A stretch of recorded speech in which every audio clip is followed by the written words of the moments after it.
Yo, man. Welcome back to another episode of For the Love of the Game. Slight hiatus. I already know what y'all thinking. He back again. He had took a break.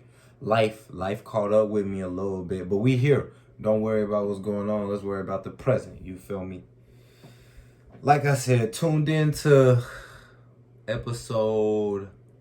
I don't know, man. But you tuned into For the Love of the Game. And today, man, we here to talk about the play-in. You feel me? I don't know if y'all can peep it. It's a strive for greatness. You feel me? This Brian, Akron, Ohio on the back, LJ on the back, the chosen one on the back. Just fitting, you feel me, that I got the shirt on right now. We're gonna get to that. First, let's talk about the play-in. All right. So this year, the NBA decided that instead of having your normal 8 teams in the playoff, we're going to do 10 teams. Now, the 9 and the 10 seed, we're going to put them in there just to shake it up a bit. But they still did the tournament to where the right teams are supposed to win. There is just that effect that a 9 or 10 seed could take it. Don't get it wrong. So, the 9 and the 10 play each other, okay? So, the 9 and 10 play each other, and the 7 and the 8 play each other. That's on the Eastern Conference, that's on the Western Conference. It don't make no difference. So, out of the 7 and the 8 game, whoever wins that game becomes the 7 seed, you feel me? Whoever loses that game then plays the winner of the 9-10 game, and whoever wins out of the winner of the 9-10 and the loser out of the 7-8 then take the 8th seed. I know that's a little confusing.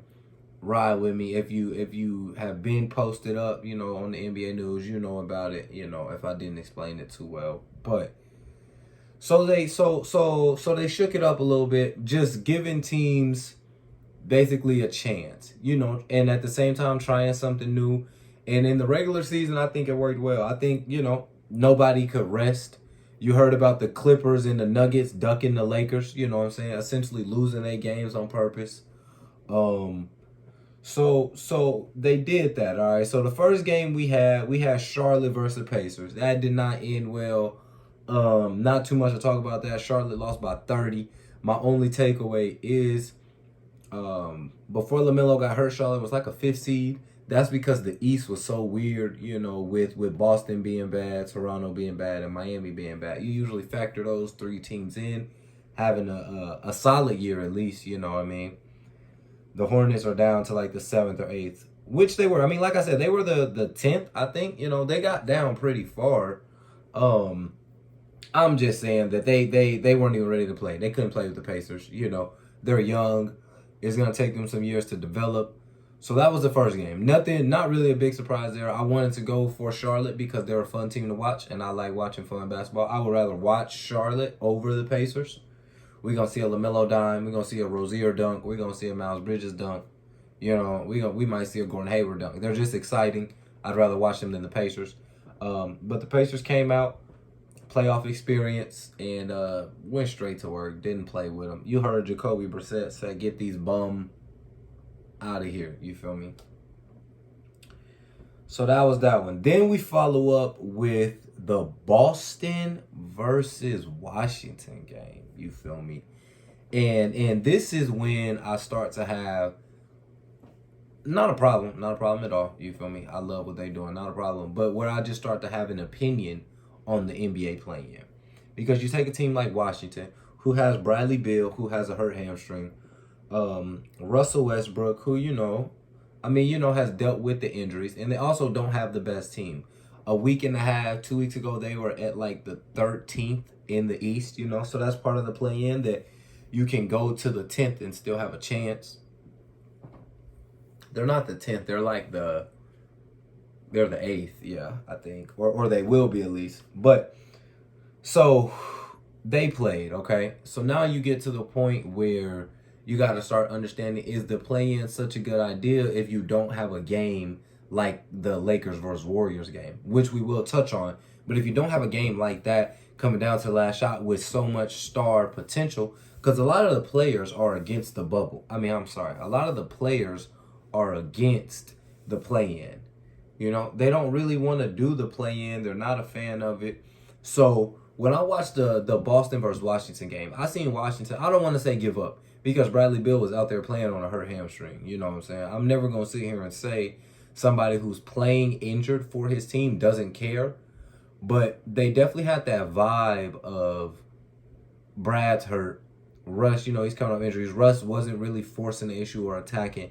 They have that vibe of, if we do make the playoffs, what's the difference between the 7th seed, okay, where you play the 2nd seed, which is Brooklyn, and then the 8th seed, where you play the 1st seed, which is Philly, you know? So I was just getting those kind of vibes, just getting like, they're gonna play, you know, they're gonna compete, but if the game gets away from them, then it gets away from them, and they're not gonna complain or debate about that too much, just simply because other things they have going on.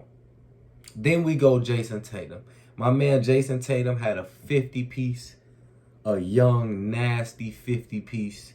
I say he baby KD. I see the Kobe similarities. I just say the KD because the height and the length.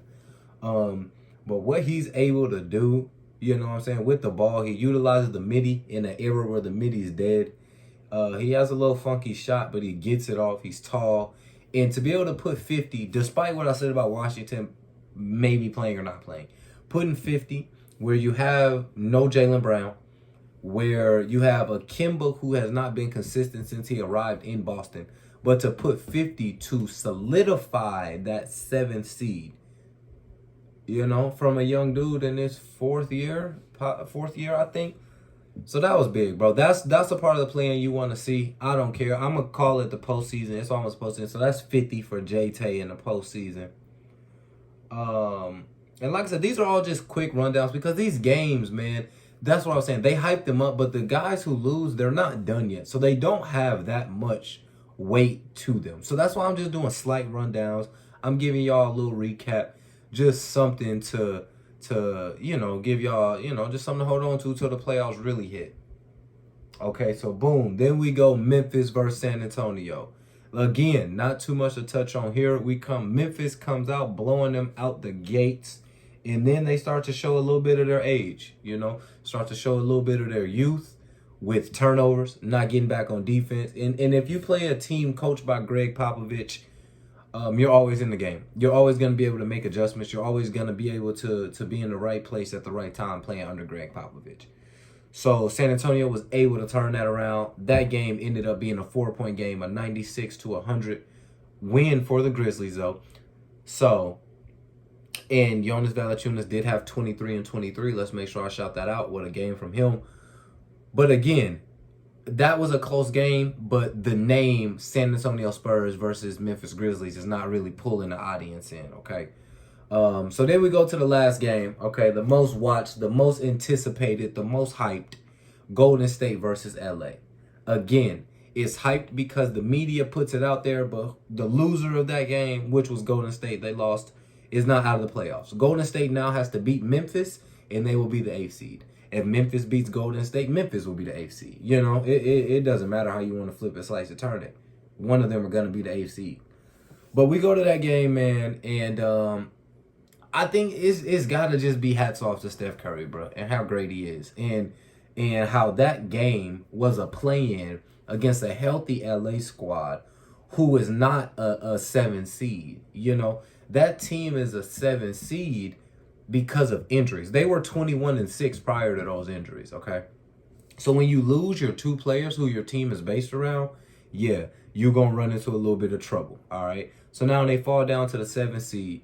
But for them to have a shootout and for it to take a late shot clock heave from LeBron, who, you know, hey, those shots are going to fall, bro. You seen Steph when he was running out, he was saying something to him in the air like, hey, you going to miss? Brian made it, told him he couldn't even see because he got poked in the eye by Draymond a couple possessions earlier. But that game right there is a good vouch for the play-in, but you have to understand you're not going to have every game like that. And that game was still, you know, it's not the determining factor for anything. The only thing that game determines is the 7th seed. So LA goes on, they win a nail biter. LeBron, like I said, hit a clutch three. Let me read something to y'all. My bad. So, like I said, it was a good game. I don't know. I think that if that team, if Golden State, whenever you have Steph Curry, you're always in the picture. That's literally how they feel. They're one, corner three that Jordan Poole missed away from sending in overtime, from doing anything. So we look at Golden State. Draymond had 2 points, 8 assists, 9 rebounds. Solid Draymond numbers. Need a little more, but that's okay. Andrew Wiggins had 21 in 39 minutes. Stephen Curry played 41 minutes, and he had 37 points, 3 assists, 7 rebounds. You got 10 apiece from Kent Bazemore and Jordan Poole. You got 9 from Juan Toscano. We go over to L.A. AD, of course, having that size advantage, gave him 25 and 12. Bron was able to come back, give him 22, 10, and 11. You got 10 from KCP. You got 12 from Schroeder. You got 14 from Caruso. So pretty balanced attack. Score was 100 to 103. To stop Golden State on the last play, they was able to sell out on Steph. You basically are going to live with anybody not named Stephen Curry taking that last shot. So, and this is, like I said, just the recap for this, because there is the second round of the play-in, and I'm going to cover those as well when that happens. So this was just, going over the play-in, recapping what happened. Who do I like in the next matchups? I got Washington over Indiana, depending on if Washington wants to play. That's a whole strategic thing. That's what I'm saying. Brad Beal is hurt. Russ has been hurt. They could easily, because they're not even supposed to be here. They're only here because of the play-in. So they could easily hang it up, call it a season. So if the Wizards come out and play, I'll take Washington. And then I'm taking Golden State over Memphis. Of course, I had them over L.A. I'm rocking with Steph regardless, the greatest to ever do it. That's as simple as that. So I'm going to have playoff recaps for y'all. I'm going to have previews for y'all. We're going to have this little award show coming up, bro. Stay tuned. Stay rocking with me. It's my 4th time coming back. I get it. Just keep watching the videos. They're going to get better, and we're going to grow together. I'll see y'all next week. Peace.